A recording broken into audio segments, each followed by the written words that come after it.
Hello viewers, আসসালামু আলাইকুম। আজকে আপনাদের দেখাবো যে আমাদের বাড়ির সাথে আমাদেরই পুকুর সেচতে মেশিন লাগানো হচ্ছে। এই যে শেষ, অর্ধেক শেষ প্রায়।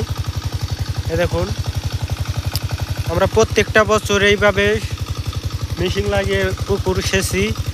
এই দেখুন মাছ কিভাবে চারাচ্ছে।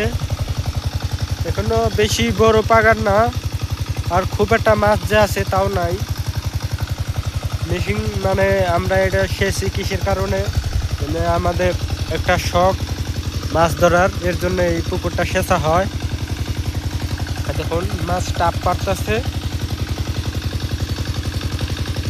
আমরা এটা শখের বিষয় সেচতেছি, দেখি কি মাছ পাওয়া যায়। এর জন্য মনে হয় না যে বেশি মাছ পাওয়া যাবে, দেখা যাইতেছে না মাছ। এখন পরে কি হবে সেটাও জানি না। দেখুন জাটা রয়েছে, জাটা উঠানো হবে, জাটাগুলো উঠিয়ে তারপরে মাছ মারা হবে। দেখুন প্রায় প্রাণী অর্ধেকের বেশি সেচা হয়ে গেছে।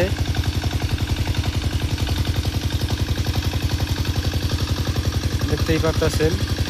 অবশ্যই আমার ভিডিও ভালো লাগলে অবশ্যই লাইক সাবস্ক্রাইব করে রাখবেন এবং পাশে থাকবেন। ধন্যবাদ।